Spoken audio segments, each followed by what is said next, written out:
পৃথিবীতে এমন কোনো মানুষ নেই যার জীবনে কোনো সমস্যা নেই, কিন্তু সমস্যা যাই হোক না কেন একটা কমন সমাধান আছে। তোমার আমার জীবনের সমস্যা যাই হোক না কেন একটা কমন সমাধান আছে। সেটা কি জানো? ব্যস্ততা, নিজেকে ব্যস্ত রাখা। বিশ্বাস করো, ব্যস্ত মানুষের জীবনে এত কিছু ভাববার সময় থাকে না। টেনশন, ডিপ্রেশন এগুলো একজন মানুষের জীবনে তখনই আসে যখন তার হাতে অঢেল সময় থাকে। কিন্তু কেউ একজন যখন নিজের জীবন নিয়ে অনেক বেশি ব্যস্ত সময় কাটায়, তার জীবনে এত কিছু ভাববার সময় থাকে না। তাই তোমার কাছে অনুরোধ করব নিজেকে ভালো রাখার জন্য নিজেকে ব্যস্ত রাখা শুরু করো। একটা কথা মনে রেখো, যে এমনটা কখনো সম্ভব নয় যে সব সময় তোমার কাজ করতে ভালো লাগবে। এমনটা কখনো সম্ভব নয় যে একই কাজ সব সময় করতে ভালো লাগবে। কিন্তু ব্যস্ত রাখার মানে এটাও কিন্তু নয় যে শুধুমাত্র নিজের কাজের মধ্যে ব্যস্ত রাখা, বরং এমন কিছু যেটা তোমার ভালো লাগে, এমন কিছু যেটা তোমাকে আনন্দ দেয়, খুশি দেয়। কিন্তু নিজেকে ব্যস্ত রাখো, তারপরেও নিজেকে ব্যস্ত রাখো। তুমি তো নিজেই জানো ব্যস্ততা কতটা গুরুত্বপূর্ণ, কতটা অপরিহার্য। নিজেকে ব্যস্ত রাখার আরেকটা মানে উপার্জন করা। তোমাকে উপার্জন করতে কেন বলছি জানো? কারণ সময়ের সাথে সাথে বুঝে যাবে যে পকেটে অর্থ না থাকলে মানুষ সঙ্গ দেয় না। সময়ের সাথে সাথে বুঝে যাবে যে অর্থের ভিত্তিতে মানুষের যোগ্যতা বিচার করা হয়। তুমি কতটা যোগ্য, কতটা অযোগ্য, এই সব কিছুই অর্থের মাপকাঠিতে বিচার করা হয়। জীবন তোমাকে অনেক কিছু শেখাবে।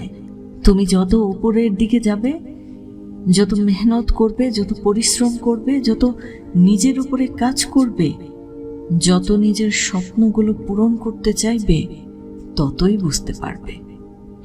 বুঝতে পারবে যে এই পৃথিবীতে মানুষ মৃত ব্যক্তিকেও সমালোচনা করতে ছাড়ে না, আর তুমি আমি তো জীবিত।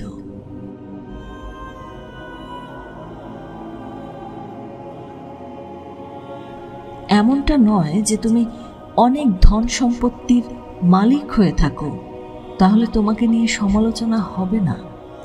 আবার এমনটাও নয় যে যদি তুমি কিছু উপার্জন না করো তাহলেও তোমার সমালোচনা হবে না। সমালোচনা তো করবেই। সমালোচনা ততক্ষণ পর্যন্তই করবে যতক্ষণ তুমি এই পৃথিবীর অংশ হিসেবে আছো। তাই ভুলে যাও কে কি ভাবছে, কে কি বলছে, এগুলো সব ভুলে যাও। এই সমাজ কতটা ভালো তুমি তো নিজেও জানো।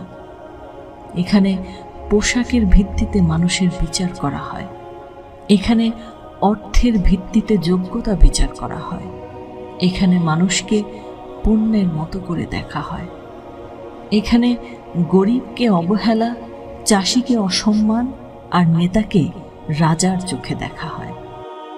তোমার জীবনে এখনকার পরিস্থিতির জন্য তুমি কাকে দোষারোপ করবে? তোমার সঙ্গী, তোমার পিতামাতা, অথবা তোমার বন্ধুদের? কিন্তু আমি বলবো, তোমার জীবন সুন্দর না হওয়ার জন্য দায়ী শুধু একজন ব্যক্তি, তুমি নিজেই।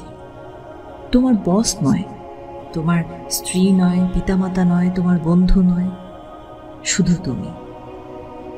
তুমি যেদিন তোমার জীবনে ঘটে যাওয়া দুর্ঘটনাগুলোর জন্য অন্যকে দোষারোপ করা বন্ধ করবে, সেদিন থেকে দেখবে সব কিছু বদলে গিয়েছে। তোমার জীবনের দায়িত্ব তুমি নেওয়া মানে তোমার জীবনের গাড়ির ড্রাইভার তুমি নিজেই। চ্যালেঞ্জ আর বাধার মুখে অসহায় বোধ করার পরিবর্তে তুমি সুস্থিরতার বিকাশ ঘটাতে পারো এবং বাধাগুলো অতিক্রম করার উপায়ও খুঁজে বের করতে পারো। তুমি নিজেই নিজের চলার পথে আসা সুযোগগুলোর সদ্ব্যবহার করতে পারো এবং নিজের জন্য নিজেই নতুন সুযোগ তৈরি করতে পারো। আসলে কি জানো, তোমার জীবনে তোমার সাথে যা যা ঘটেছে তা কিন্তু বিবেচ্য বিষয় নয়, বরং জীবন পরিবর্তন করার জন্য তোমার মনোভাব কেমন তা অনেক গুরুত্বপূর্ণ। তুমি যেই মনোভাব গ্রহণ করেছ সেই মনোভাবই তোমাকে গড়ছে অথবা ভাঙছে। তুমি যদি তোমার জীবনের পরিস্থিতির জন্য অন্যকে দোষারোপ করো, তাহলে তোমার জীবনকে উন্নত করার জন্য আর কে দায়িত্ব নেবে? সবাইকে পরিবর্তন করতে চাও? সেটা কি কখনো সম্ভব? তুমি যদি তোমার গল্পের নায়ক বা নায়িকা হয়ে থাকো, তাহলে শুধু তুমিই পারো তা পরিবর্তনের জন্য কাজ করতে। এবার শোনো, তোমার জীবনের দায়িত্ব তুমি নিলে কি হবে? তুমি যদি তোমার জীবনের সমস্যার অংশ না হতে পারো, তবে তুমি সমাধানের অংশও হতে পারবে না। ধরো, তুমি যদি যানজটের কারণে কাজে আসতে দেরি করো, তাহলে এমন কি করতে হবে যেন তুমি সময় মতো কাজে আসতে পারো? তোমাকে অবশ্যই সময় মতো বাড়ি থেকে বের হতে হবে, কেননা যানজট নিজে নিজে জাদুকরীভাবে উধাও হয়ে যেতে পারে না। তাই অবশ্যই এটি তোমার উপর নির্ভর করছে যে তুমি কখন ঘর থেকে বের হবে। পরিবেশ ক্রমাগত তোমাকে এমন শিক্ষা প্রদান করে যার উপর তোমার নিয়ন্ত্রণ না থাকলেও পরিস্থিতির মুখোমুখি হওয়ার জন্য তোমার আচরণ বা প্রতিক্রিয়া পরিবর্তন করতে হয়। অতীতকে একটি মূল্যবান অভিজ্ঞতা হিসাবে ব্যবহার করো, যেখান থেকে তুমি শিক্ষা গ্রহণ করে বর্তমানে বসবাস করবে।